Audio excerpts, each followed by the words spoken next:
नमस्कार, स्वागत है आपका ज्ञान सम्मान के मंच पे। तो हम लोग जो है यहाँ पे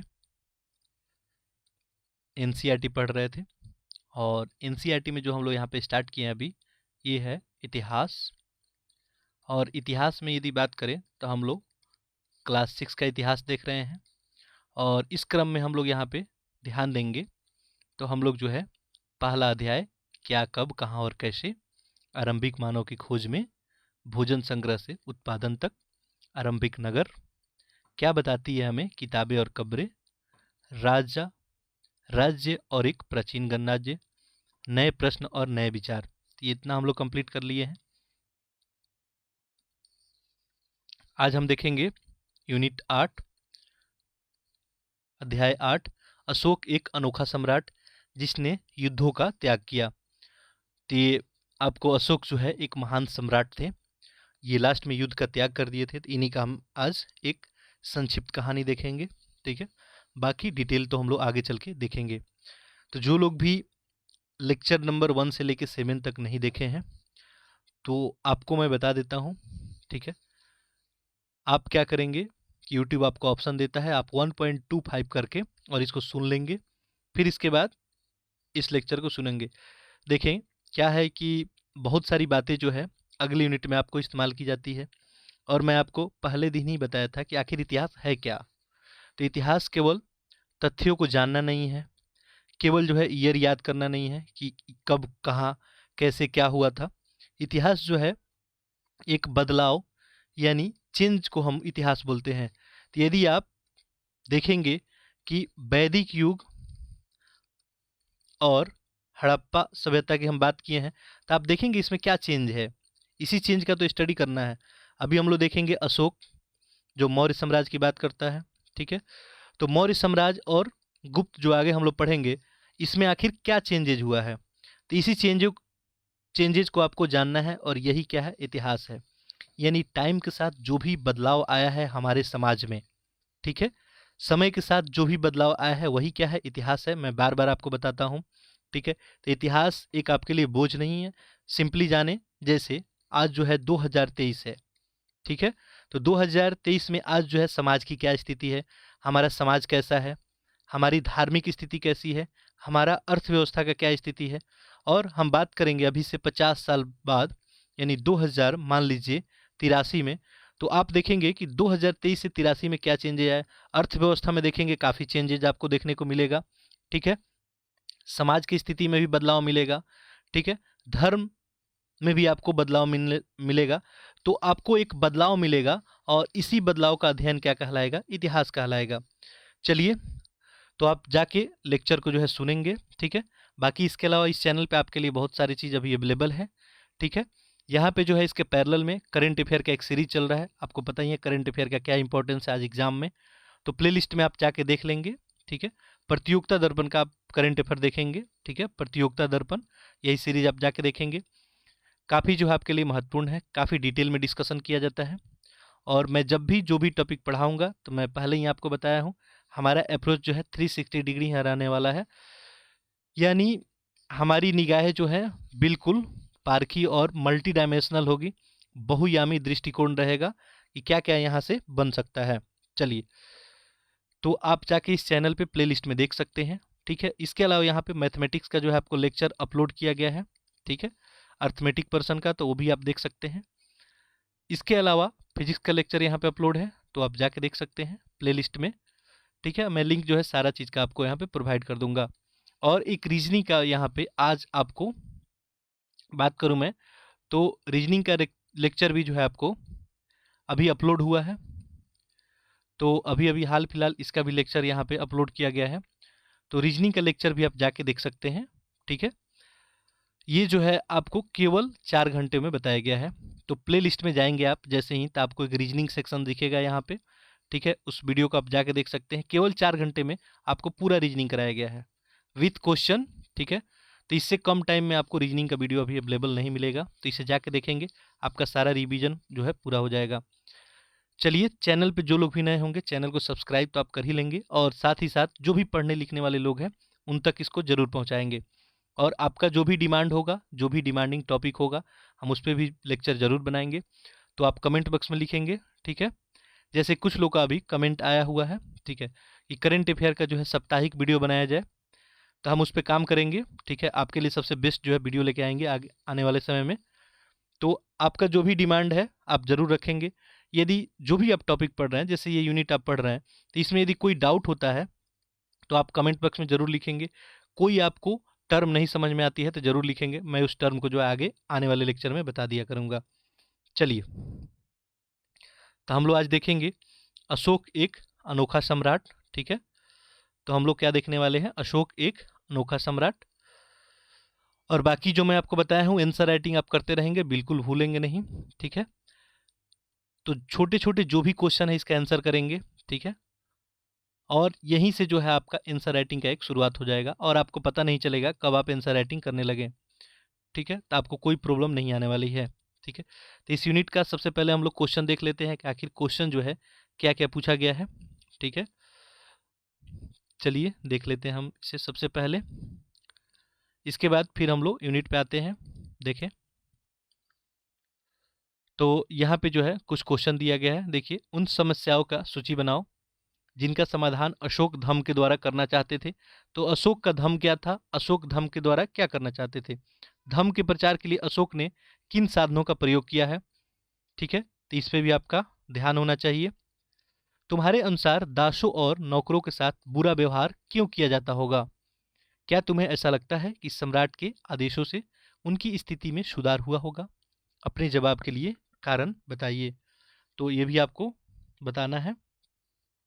साथ साथ कुछ एक्टिविटी यहाँ पे दिया है, जैसे देखेंगे, अगर तुम्हारे पास अपना अभिलेख जारी करने का शक्ति होती तो तुम जो है कौन से चार जो है राज आज्ञाएं जो है देते। मान लीजिए अभिलेख क्या है, हम लोग देखेंगे। ऐसे अभिलेख का जो है हम लोग लेक्चर नंबर 1 में कवर किए थे कि आखिर अभिलेख किसको कहते हैं। तो मान लीजिए आपको अभिलेख जारी करने का शक्ति होता आज के समय में, तो आज जो है आप 4 बातें कौन लिखवाना चाहते हैं, ठीक है। तो इसको आप जरूर लिखेंगे, ठीक है। इस क्वेश्चन को आप जरूर लिखेंगे, ये क्वेश्चन नंबर 8, ठीक है। नेक्स्ट है आपको यहाँ पे, रोशन को यह बताते हुए हमारे रुपये पे शेर क्यों दिखाए गए हैं, एक पैराग्राफ लिखो, ठीक है। आज हमारे रुपये पे जो है शेर का जो चिन्ह है आखिर क्यों दिखाया गया है। कम से कम एक और चीज़ का नाम लो जिस पे इन्हीं शेरों का जो है चित्र जो है बने हैं, तो इसको भी आप ध्यान देंगे। साथ साथ ये क्वेश्चन आप जरूर लिखेंगे, क्वेश्चन नंबर 4, 5 और 6। 3 क्वेश्चनों का जो है हम लोग प्रयत्न करेंगे अभी इसका आंसर जो है ढूंढने का। बाकी जो है सही गलत है आप देख ही लेंगे, ठीक है। चलिए, तो हम लोग जो है इस चैप्टर को स्टार्ट करते हैं।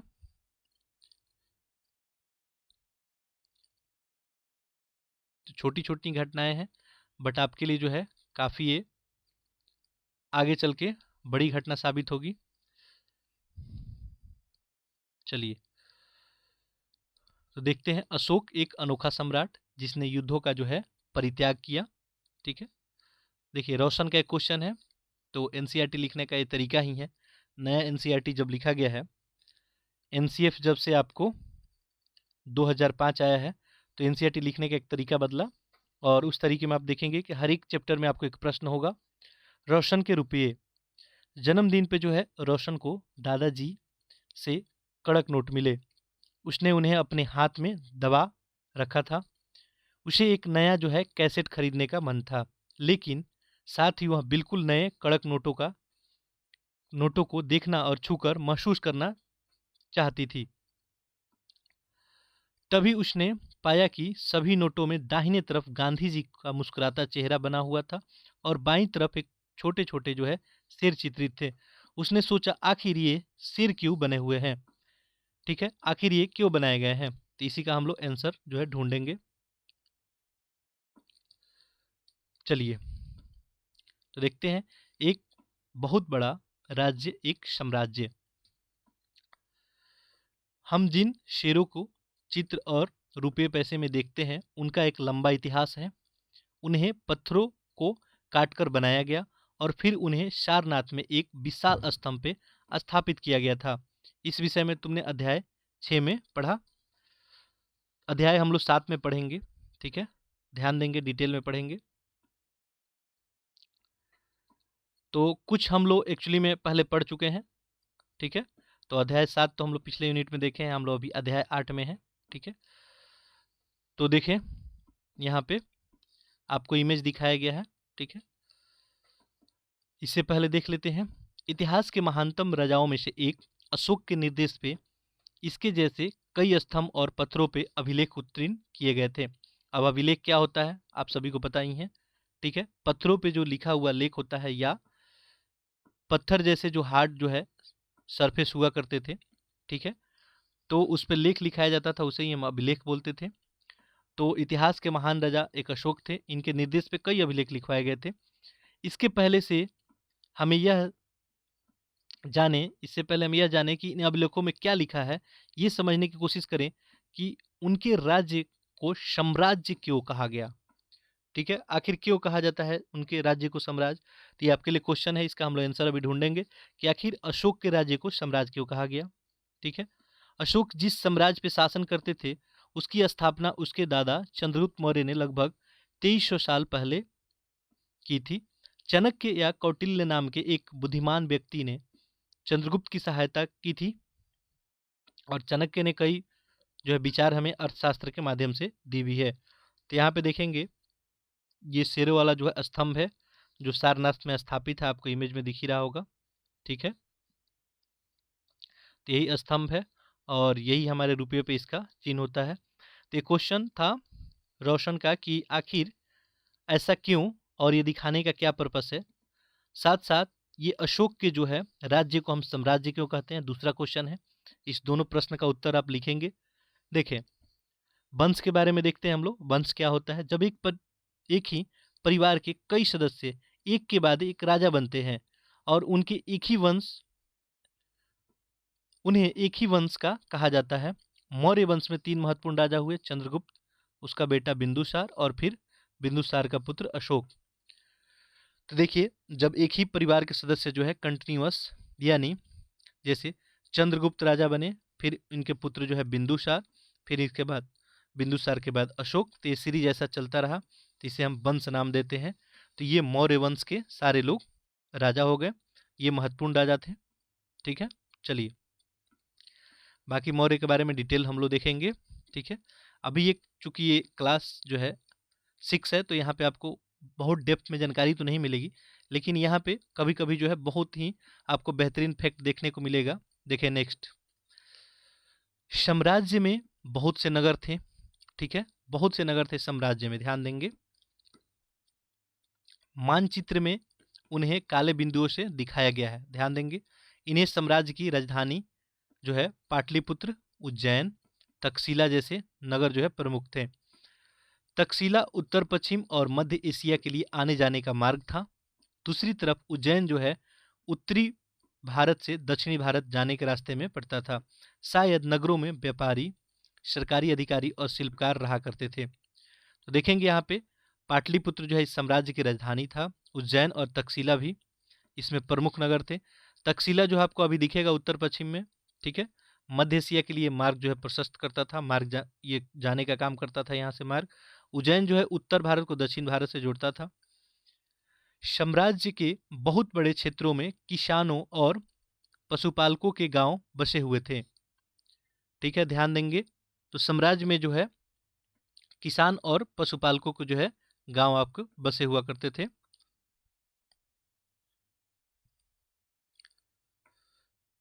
ठीक है, मध्य भारत जैसे इलाकों में ज्यादातर हिस्सा जंगलों से भरा हुआ था। मध्य भारत की बात की जा रही है, वहां पे लोग जो है फल फूल का संग्रहण और जानवरों का शिकार करके जीविका चलाते थे। साम्राज्य के अलग अलग इलाकों में लोग जो है भिन्न भिन्न, ध्यान देंगे। आगे जाने से पहले हम लोग इस मैप को देखेंगे। ठीक है, ध्यान देंगे। जिन जगहों पे अशोक के शिलालेख मिले हैं उन्हें लाल बिंदुओं से दिखाया गया है, ध्यान देंगे। और ये सारे इलाके साम्राज्य के भीतर हैं। उन देशों के नाम बताओ जहां अशोक के अभिलेख मिले हैं। भारत के कौन से राज्य मौर्य साम्राज्य से बाहर थे। तो आपके लिए क्वेश्चन है कि उन देशों का नाम बताना है जहां अशोक का शिलालेख मिला है। देखिए शिलालेख के लिए जो है लाल बिंदु से दिखाया गया है यहाँ पे। चलिए तो इस इमेज को हम लोग देखते हैं, ध्यान से क्लियर हो जाएगा आप सभी को। ये जो मैप है आपका मौर्य साम्राज्य का है, उस युग के प्रमुख नगर और अभिलेख और प्राप्त स्थल। तो जो भी यहाँ पे लाल आपको डॉट दिख रहा है ये क्या है, अभिलेख की प्राप्ति का स्थल है। जो भी आपका यहाँ पे काला डॉट दिख रहा है वो क्या है, महत्वपूर्ण नगर है जो मौर्य साम्राज्य के अंतर्गत आते थे। तो यहाँ पे ध्यान देंगे आप, तो ये आपको कंधार में जो है अभिलेख मिला है। इसके अलावा देखिए लंपक, यहाँ पे साहबगढ़ा, मनसेहरा, ठीक है। तो ये देखेंगे आप यहाँ पे, तो ये सब जो है उत्तर पश्चिम वाला इलाका हो गया, यहाँ पे अभिलेख मिला हुआ है, ठीक है, अशोक का। इसके अलावा देखेंगे यहाँ पे भारत में, हम आज के भारत में प्रवेश करेंगे तो यहाँ पे देखें कलसी, टोपरा, ठीक है, मेरठ, लुम्बिनी, रामपुरवा, लौरिया, अरेराज, पाटलिपुत्र, ये पाटलिपुत्र में कोई अभिलेख नहीं है, ठीक है, सारनाथ, कौशाम्बी, गुज्जर, रूपनाथ, सांची, यहाँ पे देखेंगे तो पन, गुरिया, इसके बाद सोपरा, यहाँ पे जौगढ़, मास्की, येरुगुडी और ब्रह्मगिरी, साथ साथ यहाँ पे शन्नाती। तब देखिए अभी जो लोग भी एग्जाम दिए होंगे यूपीएससी 2022 का, तो इसी मैप से क्वेश्चन था, ठीक है। जैसे यहाँ पे देखेंगे जौगढ़ कहाँ है, तो देख रहे हैं जौगढ़ कलिंग उड़ीसा में है, ठीक है। आपसे जो है वहाँ पूछा हुआ था ये येरुगुडी का अभिलेख कहाँ है, तो ये आंध्र प्रदेश में पड़ेगा, ठीक है। तो ये आपको मैचिंग करने का पूछा था, ठीक है। तो आप जो है ये मैप जो है बनाएंगे, ठीक है। जो लोग भी नए बनाए, ऐसे हम फर्स्ट क्लास में आपको दिए थे, आप ये मैप ड्रॉ करेंगे और आप जो है एक काम करेंगे, यहाँ पे जो भी अभिलेख आपको मिले हैं अशोक के, ये रीजन कौन सा है मैप में ड्रॉ कर लेंगे। यानी जैसे कलिंग ये ओडिशा है तो आप ओडिशा लिखेंगे, ठीक है। येरुगुडी जो है आंध्र प्रदेश है तो आंध्र प्रदेश लिखेंगे। ये आपको रामपुरवा और लौरिया जो है अरेराज, ये आपको बिहार में पड़ता है, इसको लिखेंगे बिहार। ऐसे करके आपके लिए एक जो छोटा सा काम है इसको करेंगे, ये बहुत फायदेमंद आपके लिए रहेगा। यहाँ से कोई भी ऑब्जेक्टिव क्वेश्चन बनाया जाएगा तो आप डायरेक्टली कर सकते हैं।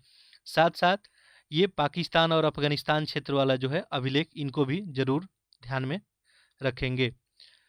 चलिए यहाँ पे इस इमेज में जो है आपको ध्यान देंगे तो यहाँ पे कुछ महत्वपूर्ण नगर भी दिखाए गए हैं, जैसे ये पाटलिपुत्र हो गया, आपको दिख ही रहा है।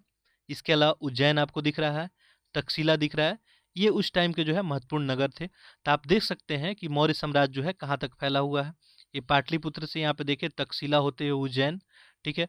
उज्जैन को यदि देखेंगे आप तो उज्जैन जो है आपको उत्तर भारत को दक्षिण भारत से जोड़ता था, ठीक है। यहाँ पे तक्षशिला आप देख ही रहे हैं कि एशिया से जो है आपको मध्य एशिया से जोड़ेगा, ठीक है। चलिए बाकी जो है हम लोग जैसे मौर्य साम्राज्य कवर करेंगे तो वहाँ पे आपको डिटेल्ड में हम पूरा बताएंगे कि मौर्य साम्राज्य के संस्थापक जो है चंद्रगुप्त जो मौर्य थे, उस समय तक जो है मौर्य साम्राज्य कहाँ कहाँ तक फैला था। अशोक के टाइम आते आते मौर्य साम्राज्य की क्या स्थिति रही। आखिर मौर्य साम्राज्य जो है इतना बड़ा साम्राज्य, मैं बार बार वर्ड यूज कर रहा हूँ साम्राज्य, तो यदि इतना बड़ा साम्राज्य था तो आखिर इसका डिक्लाइन क्यों हो गया, मौर्य साम्राज्य का अंत क्यों हो गया, क्या इसका रीजन रहा, ठीक है, क्या कारण रहा। तो वो पढ़ने के बाद आप लिख सकते हैं और क्वेश्चन जो है मेंस में वैसे ही आपको बनाए जाते हैं, ठीक है। मौर्य साम्राज्य की विशेषता क्या थी, ठीक है, मौर्य साम्राज्य का पतन क्यों हो गया, ठीक है। तो ये सब आपसे क्वेश्चन पूछा जा सकता है। चलिए आगे बढ़ते हैं हम लोग।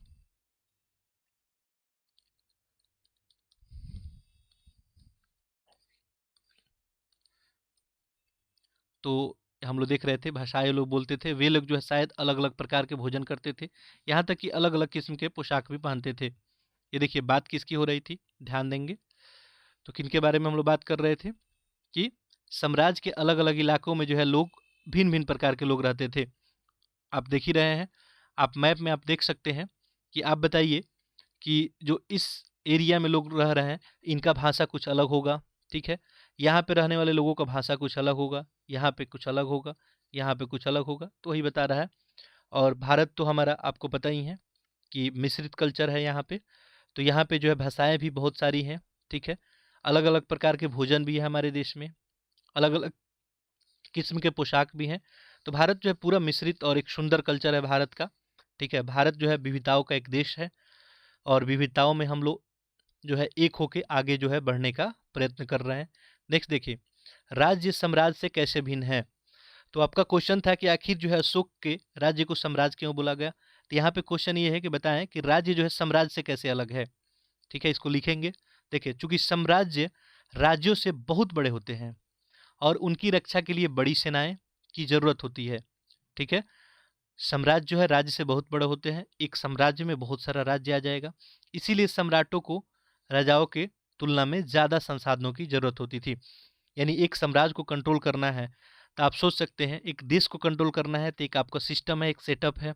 एक देश में क्या है, पुलिस बल है, ठीक है, देश में एक अपना सैन्य व्यवस्था है, देश का अपना न्याय व्यवस्था है। तो आप देख सकते हैं कि देश को चलाने में कितना खर्च है। तो ऐसे ही एक साम्राज्य को चलाने में आप सोच सकते थे कि कितना जो है संसाधनों की जरूरत होती होगी। तो साम्राज्य जो है राज्यों से बहुत बड़े होते थे और इसी कारण उन्हें बड़ी संख्या में कर जो है इकट्ठा करने के अधिकारियों की जरूरत होती थी।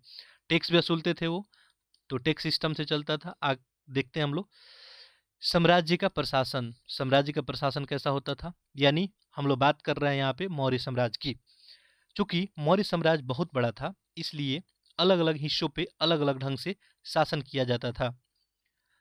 पाटलिपुत्र और उसके आसपास के इलाकों पे सम्राट का सीधा नियंत्रण था, क्योंकि सम्राट वहीं पे रहा करते थे।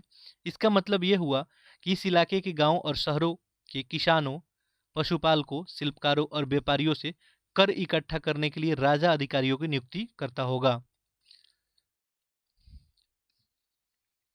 आगे देखेंगे, जो राजा के आदेशों का उल्लंघन करते थे, अधिकारी उनको सजा भी देते थे। इनमें से कई अधिकारियों को वेतन भी दिया जाता था। संदेशवाहक एक जगह से दूसरे जगह तक घूमते रहते थे और राजा के जासूस अधिकारी के कार्यकलाप पे नजर रखते थे। तो एक आप सोच सकते हैं कि इतना बड़ा जो सिस्टम था, एक साम्राज्य था, तो उसको चलाने के लिए एक जो है सिस्टमेटिक तरीके से सारा चीज आपको होना चाहिए। एक सैनिक व्यवस्था होना चाहिए, ठीक है, जासूस भी होने चाहिए। आज भी हमारे देश को जो है चलाने के लिए सब सारे सिस्टम है, ठीक है, आज भी हमारे देश में जासूस भी हैं, ठीक है। तो इन सब के ऊपर जो है सम्राट था, जो राज परिवार और वरिष्ठ मंत्रियों की सहायता में सब पे जो है नियंत्रण रखता था। तो ये जो है मौर्य का प्रशासन था। आज आप सिस्टम देखेंगे तो आपका प्रधानमंत्री होगा, ठीक है, और प्रधानमंत्री के साथ इसके नीचे देखेंगे तो कौन होगा, आप सभी को पता ही है, ठीक है, सचिव होंगे, ठीक है, और सचिव जो है प्रधानमंत्री के आदेशों को ध्यान में रखते हुए शासन प्रशासन का काम करते हैं। तो यानी ऊपर से आप देश लेवल से लेके और जिला लेवल तक आएंगे तो डिफरेंट डिफरेंट आपको, जैसे जिला में आपको जिला जो है न्यायाधीश होते हैं, जिला में आपको जो है डीएम जो है डिस्ट्रिक्ट मजिस्ट्रेट, एसपी, ये सारे लोग होते हैं। तो एक जो है सिस्टम सेटअप बना हुआ है जिससे हमारा शासन प्रशासन इजीली चल रहा है। तो उस समय भी कुछ ऐसा ही सेटअप था, ठीक है। तो वहाँ पे भी जो है स्थिति ये थी, चूंकि साम्राज्य जो है बहुत बड़ा है, ठीक है, तो यहाँ पे भी जासूस भी हुआ करते थे जो लोगों के जो है कार्य पे नजर रखते थे। इन सब के ऊपर सम्राट था जो राज परिवार का ही होता था। मौर्य साम्राज्य के भीतर जो है कई छोटे छोटे क्षेत्र और प्रांत होते थे और इन पर तक्षशिला या उज्जैनी जैसे प्रांतीय राजधानी से शासन किया जाता था। अब देखिए, इसका राजधानी तो पाटलिपुत्र था ही, लेकिन आपको तक्षशिला से भी शासन संभाला जाता था और उज्जैनी से भी, ठीक है। क्योंकि नियंत्रण यदि आपको स्थापित करना है तो आपको आप एक जगह से नियंत्रण स्थापित नहीं कर सकते हैं। मौर्य साम्राज्य के भीतर कई छोटे क्षेत्र या प्रांत थे, ठीक है, जैसे हम लोग देख लिए तक्षशिला या उज्जैन। कुछ हद तक पाटलिपुत्र से इन क्षेत्रों पे जो है नियंत्रण रखा जाता था और अक्सर राजकुमारों को वहां का राज्यपाल या गवर्नर बना के भेजा जाता था। यानी जैसे तक्षशिला हो गया तो तक्षशिला का गवर्नर कोई ना कोई राज परिवार से ही होगा, ठीक है। उज्जैन का गवर्नर कोई ना कोई राज परिवार से ही होगा। लेकिन ऐसा लगता है कि इन जगहों पे स्थानीय परंपराओं और नियमों को ही माना जाता था। और अशोक जो है मौर्य साम्राज्य का जो है शासक बनने से पहले तक्षशिला में जो है गवर्नर का काम किया करता था। प्रादेशिक केंद्रों के बीच विस्तृत क्षेत्र थे। इनके इलाके में मौर्य शासन सिर्फ मार्गों और नदियों पर नियंत्रण रखने की कोशिश करते थे। तो ये मौर्य साम्राज्य का हम लोग देख रहे हैं शासन प्रशासन, जो कि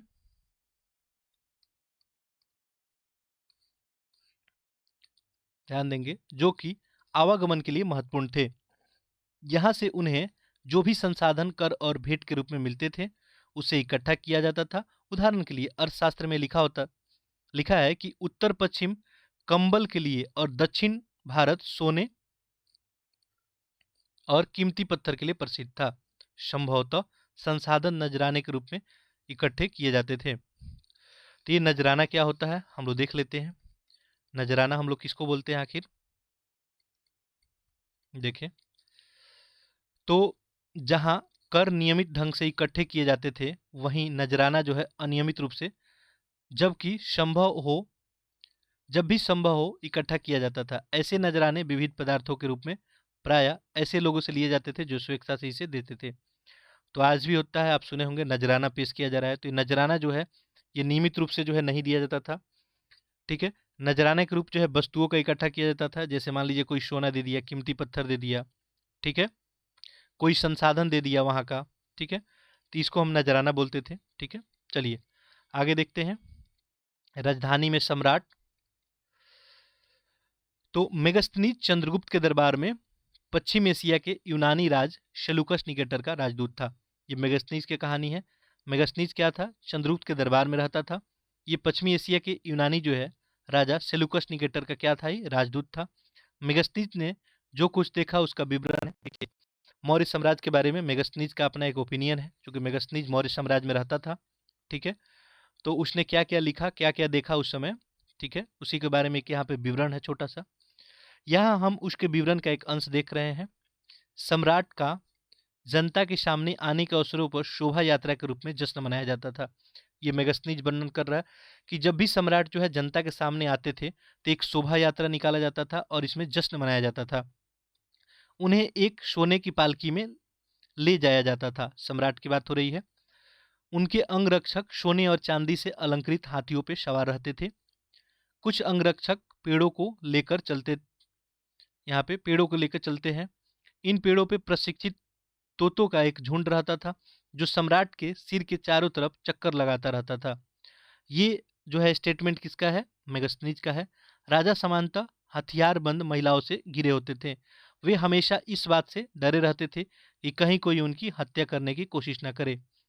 उनके खाना खाने से पहले खास नौकर उसे जो है खाने को चखते थे। वे लगातार 2 रात एक कमरे में नहीं सोते थे। तो ये उस समय की स्थिति थी। ये मेगस्थनीज वर्णन कर रहा है कि राजा जो है कैसे रहते थे, लगातार 2 कमरे में नहीं सोते थे। आज देखिए आज भी अपना एक सिस्टम सेटअप है, और आज तो प्रजातंत्र है, लेकिन प्रजातंत्र में अपने देश को जो है प्रजातंत्र में प्रधानमंत्री लीड करते हैं। और प्रधानमंत्री का देख सकते हैं कि जब भी वो कहीं मूव करते हैं तो उनके साथ जो है आप देखते हैं कि कितनी जो है सेनाएं जो है उनके साथ साथ चलती है, ताकि उन पे जो है कोई हमला ना करे। तो ऐसी ही कुछ व्यवस्था था उस समय, ठीक है। जो हथियारबंद महिलाओं से जो है राजा घिरे रहते थे, ठीक है, काफ़ी सिपाही हुआ करते थे, ठीक है। तो ऐसे सिस्टम सेटअप में वो लोग चला करते थे। लगातार जो है खाना खाने से पहले देखिए टेस्ट कराया जाता था। आगे देखें। और पाटलिपुत्र के बारे में क्या कहना है। यह एक विशाल और खूबसूरत नगर है, ये मेगस्थनीज का कहना है। यह एक विशाल प्राचीर से घिरा है जिसमें 570 जो है बुर्ज और 64 द्वार हैं। 2 और 3 मंजिले वाले घर लकड़ी और कच्ची ईंटों से बने हैं। राजा का महल भी काठ से बना है। तो राजा का महल काठ से बना है, ये कहना है मेगस्थनीज का, जिससे पत्थर की नक्काशी से अलंकृत किया गया है। और ये चारों तरफ से उद्यानों और चिड़ियों के बने बसेरों से घिरा है, ठीक है। तो ये वर्णन किया जा रहा है मेगस्थनीज से मौर्य साम्राज्य के बारे में। पाटलिपुत्र के बारे में, पाटलिपुत्र की क्या स्थिति है, यहाँ पे जो है बताया जा रहा है कि ये जो है नगर खूबसूरत और विशाल था। यहाँ पे जो है जैसे बताया जा रहा है कि कास्ट का जो है बना होता था। तो मान लीजिए राजा का महल हो गया, ठीक है, तो इसमें काफ़ी नक्काशी वगैरह किया होता था। इसके अलावा आपको उद्यान जो है बाग बगीचे लगाए होते थे, ठीक है, चिड़ियों का रैन बसेरा हुआ करता था, ठीक है। तो ऐसा कुछ सिस्टम सेटअप उस समय हुआ करता था, ठीक है। आगे देखते हैं। देखिए राजा द्वारा खाना खाने से पहले खास नौकर को उन्हें खाने को क्यों चखाया जाता था, आपको पता ही होगा, ठीक है। इसका उत्तर करेंगे। पाटलिपुत्र मोहनजोदड़ो से कैसे भिन्न था। अब बहुत अच्छा क्वेश्चन है आपके लिए, खूबसूरत सा क्वेश्चन है, आप इसको लिखेंगे, ठीक है। आपके लिए क्वेश्चन है कि पाटलिपुत्र जो है मोहनजोदड़ो जो हम लोग पढ़े हैं हड़प्पा सभ्यता में, उस उससे किस तरह भिन्न है, आपको बताना है कैसे अलग है पाटलिपुत्र, ठीक है। आप लिखेंगे कि पाटलिपुत्र मोहनजोदड़ो से कैसे भिन्न है। साथ साथ इसमें ये भी ऐड कर लेंगे कि इन दोनों में क्या समानताएं हैं, ठीक है। पाटलिपुत्र और मोहनजोदड़ो में क्या समानताएं हैं, ठीक है। इसके अलावा ये दोनों जो है अलग कैसे हैं, दोनों क्वेश्चन आप लिखेंगे जरूर, आपके लिए टास्क है। चलिए आगे बढ़ते हैं हम लोग। अंत में देखते हैं हम इसमें कि अंत में जो है जंगल वाले इलाके आते हैं, वहाँ रहने वाले लोग काफ़ी हद तक स्वतंत्र थे। उन्हें ये उम्मीद की जाती थी कि वो मौर्य पदाधिकारियों को हाथी, लकड़ी, मधु और मोम जैसी चीज़ें लाकर दें। तो ये उस समय का मौर्य जो है शासन प्रशासन का स्थिति था। आगे देखते हैं, अशोक के बारे में पढ़ते हैं। अशोक एक अनोखा सम्राट। तो अशोक जो है मौर्य वंश के सबसे प्रसिद्ध शासक थे। वह ऐसे पहले शासक थे जिन्होंने अभिलेखों द्वारा जनता तक अपने संदेश को पहुंचाने की कोशिश की।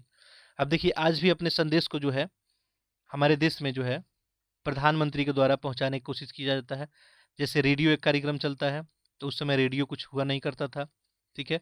उसके बाद आपको जगह जगह पे जो है आपको डिजिटल बोर्ड लगाया जाता है, ठीक है, कि सरकार जो है क्या क्या काम कर रही है जनता के लिए, जनता सरकार के लिए ही बनी है। तो अपनी बातों पहुंचाने के लिए आज क्या इस्तेमाल किया जाता है आपको पता है, ठीक है। टीवी के माध्यम से अपने बातों को पहुंचाया जाता है। लेकिन उस समय ऐसी कोई व्यवस्था थी नहीं। तो उस समय अशोक जो है विजन सोच सकते हैं इस राजा का, कि अपने बातों को जो है अपने अभिलेखों के माध्यम से जनता तक पहुंचाने का ये काम करते थे। अशोक के ज़्यादातर अभिलेख जो है प्राकृत भाषा और ब्राह्मी लिपि में, ध्यान देंगे। इनका जो है अभिलेख प्राकृत भाषा में, यानी जिस रीजन में मिलेगा आपको, यानी उत्तर पश्चिम में, यानी साहब जो है गढ़ी, पाकिस्तान वगैरह में जो मिलेगा वो जो है अलग लिपि में होगा, खरोष्टी लिपि में होगा, ठीक है। वहाँ का जो भी स्थानीय भाषा होगा, और कहीं कहीं आपको ब्राह्मी भाषा भी देखने को मिलता है। चलिए आगे हम लोग देखते हैं, कलिंग युद्ध का वर्णन करते हुए अशोक का एक अभिलेख है, ठीक है। 13वें नंबर पे एक बात भी लिखा हुआ है वहाँ पे, देखिए कलिंग युद्ध का वर्णन करते हुए अशोक का अभिलेख क्या बताता है। अपने एक अभिलेख में अशोक ने यह बात कही कि राजा बनने के 8 साल बाद मैंने कलिंग विजय किया।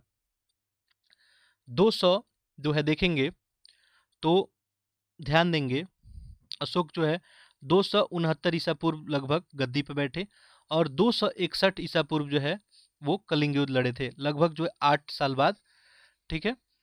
तो आगे चल के डेट वगैरह हम सब देखेंगे डिटेल में, अभी बस इफेक्ट देख ले। तो अशोक क्या बात बता रहे हैं कि राजा बनने के 8 साल बाद वो क्या किए, कलिंग विजय किए। क्योंकि ये कहानी है ईसा पूर्व की, ठीक है। ये 269 जो है ईसा पूर्व की कहानी है, 261 ईसा पूर्व की कहानी है, ठीक है। ईसा के जन्म के लगभग जो है, अब देखिए ईसा का जन्म वो रिफरेंस माना गया है, बट ईसा का जन्म एग्जैक्ट तो है नहीं, लेकिन माने कि काफ़ी जो है पहले की कहानी है। चलिए, लगभग 1.5 लाख लोग बंदी बना लिए गए थे, कलिंग युद्ध की वर्णन करते हुए बता रहे हैं।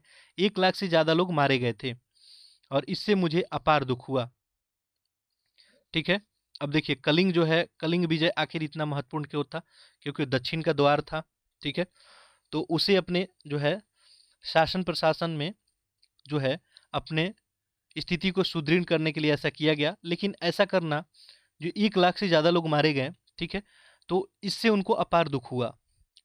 जब किसी स्वतंत्र देश को जीता जाता है तो लाखों लोग मारे जाते हैं। अभी आप देख रहे होंगे कि रूस और यूक्रेन का युद्ध चल रहा है काफ़ी दिनों से, ठीक है। और रूस यूक्रेन युद्ध में देख ही रहे हैं कि कितने लोग आज तक मारे गए, ठीक है। और युद्ध जो है बहुत पहले, इससे पहले भी हुई हैं, तो लाखों लोग इसमें मारे जाते हैं। और बहुत सारे युद्ध बंदी बनाए जाते हैं, इसमें ब्राह्मण और श्रमण भी मारे जाते हैं। जो लोग अपने सगे संबंधियों और मित्रों को बहुत प्यार करते हैं तथा दासों और मृतकों के प्रति दयावान होते हैं, वे भी युद्ध में या तो मारे जाते हैं या अपने प्रियजनों को खो देते हैं। ये अशोक का कहना है। इसलिए मुझे पछताप हो रहा है, और मैंने धम्म पालन करने और दूसरे को इसकी शिक्षा देने का निश्चय किया।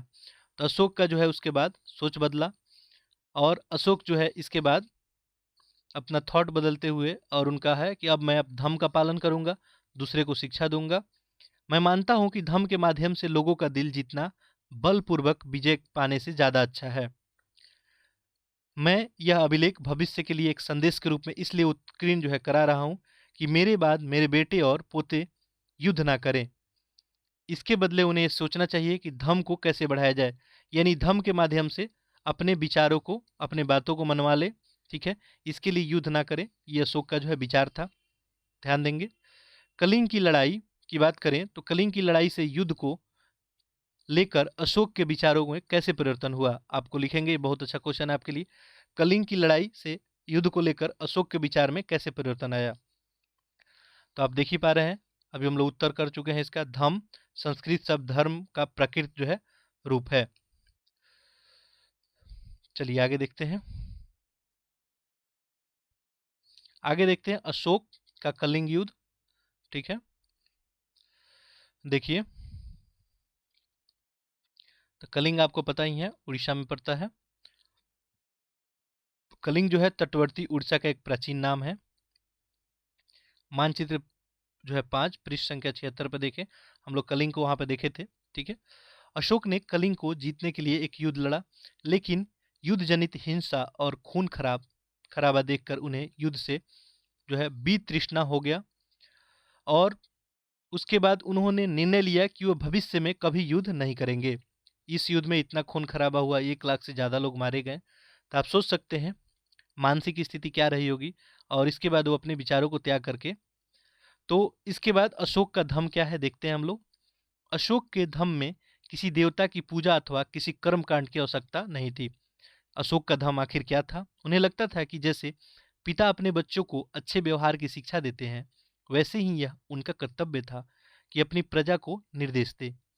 वे बुद्ध के उपदेशों से प्रेरित हुए थे, और इनका मानना था कि अपनी प्रजा को उपदेश देके और उनके विचारों को बदला जा सकता है। ऐसी कई समस्याएं थी जिनके लिए उनमें संवेदना थी।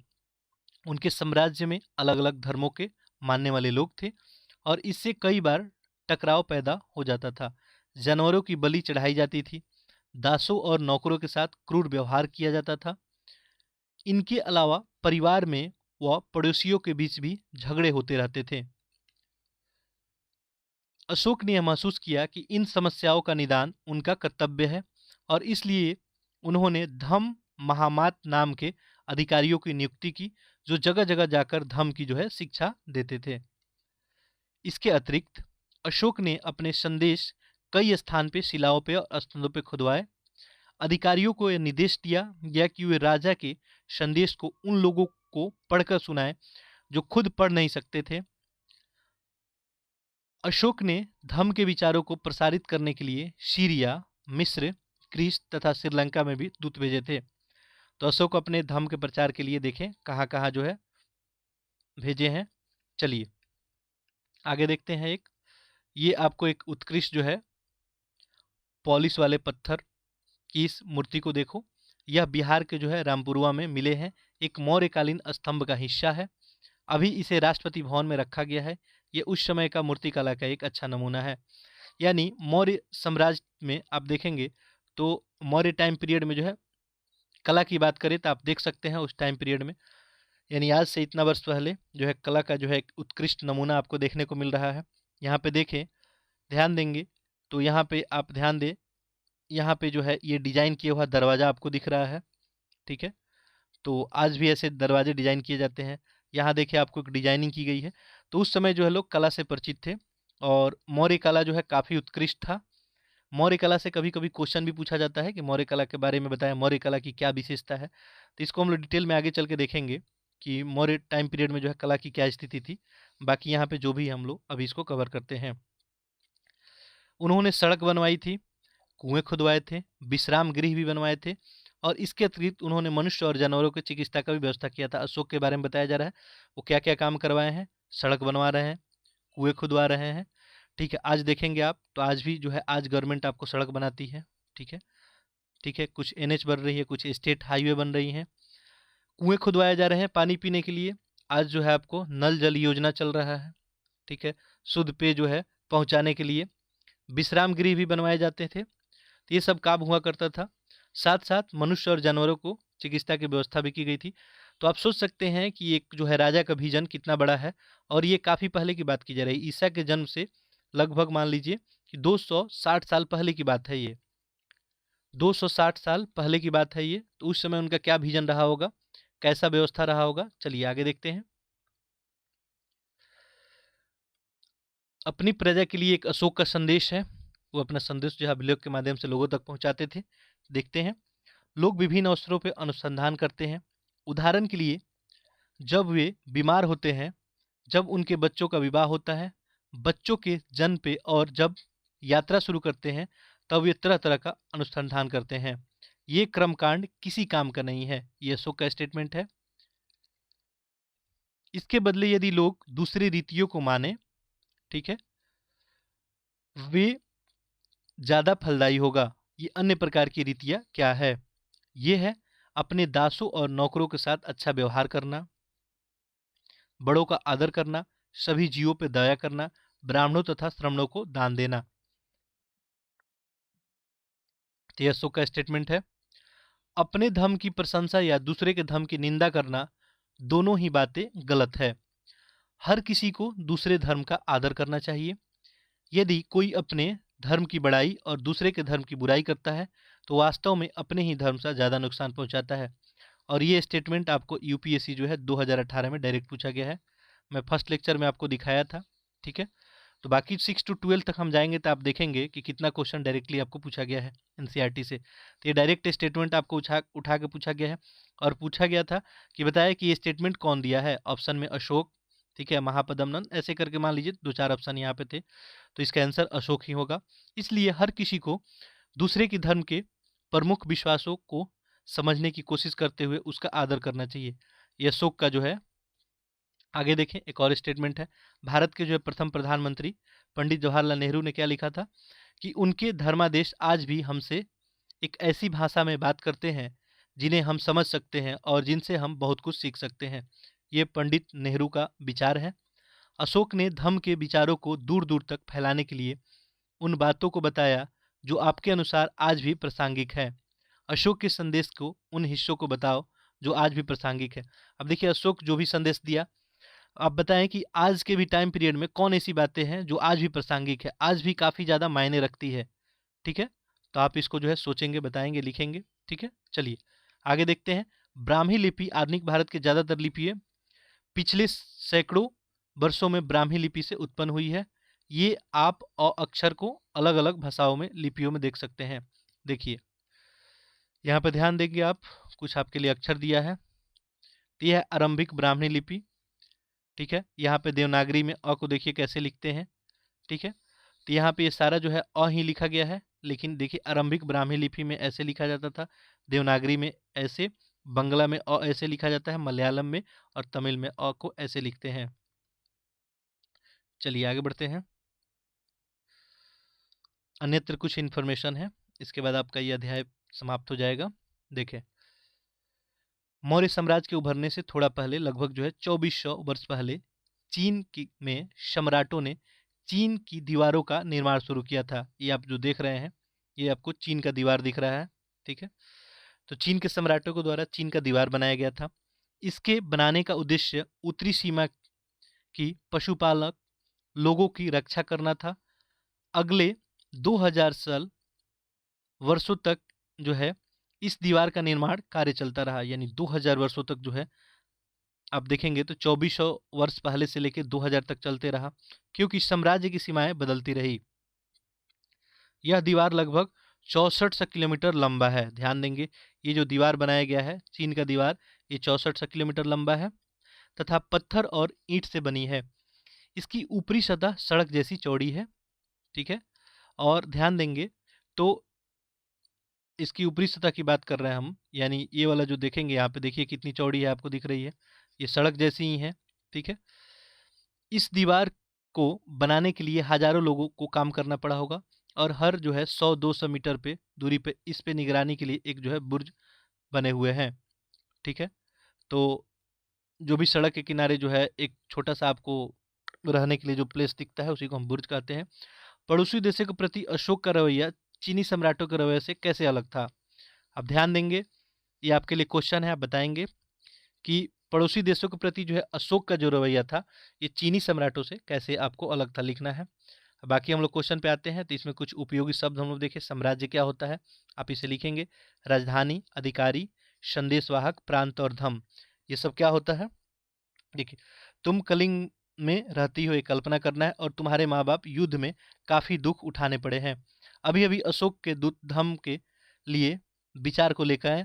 आप अपने माता पिता और संदेशवाहक के बीच बातचीत का वर्णन करें। तो एक कल्पना दिया गया है कि मान लीजिए उस समय कलिंग युद्ध था, उस समय आप भी रहते, और कलिंग युद्ध के बाद यदि अशोक का जो है दूत आपके पास आता अपने धर्म को प्रचार करते हुए, तो आपके माता पिता जो है उस युद्ध से काफ़ी जो है आहत हुए होते।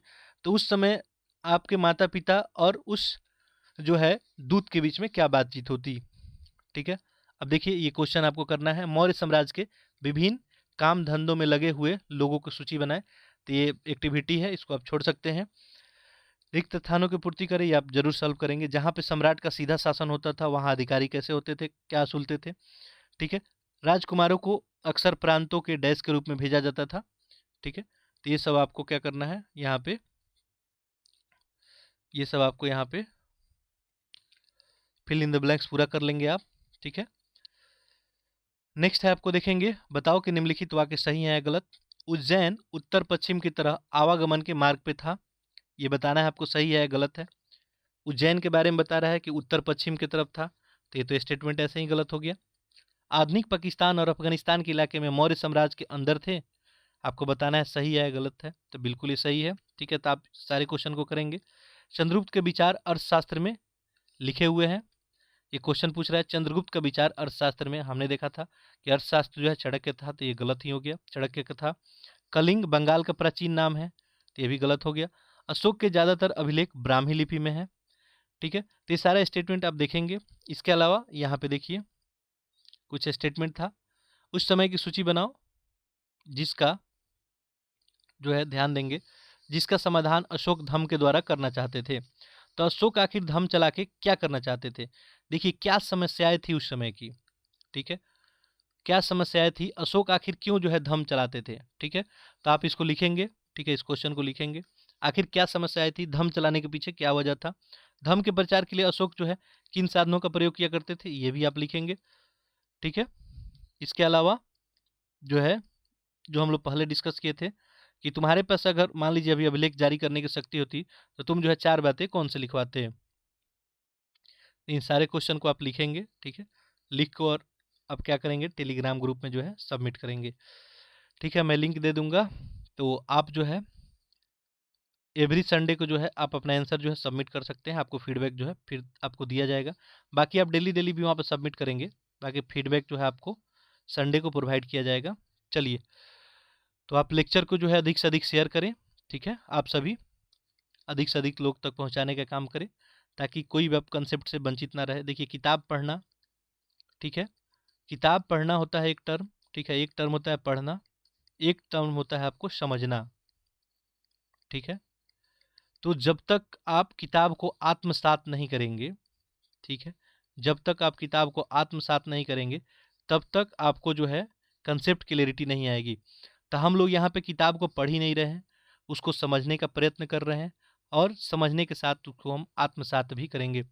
यदि हम लोग अच्छे से सारे टर्म को समझ गए तो आपको कोई इशू नहीं आने वाला है, ठीक है। एक प्रॉपर मैनर में आप चलें तो आपको कोई इशू नहीं आएगा, ठीक है। तो आप लेक्चर को अधिक से अधिक लोग तक पहुँचाएं, शेयर करें, सब्सक्राइब भी जरूर कर लें, ठीक है। हम नेक्स्ट लेक्चर में आपसे फिर मिलते हैं। आप सभी का बहुत बहुत धन्यवाद।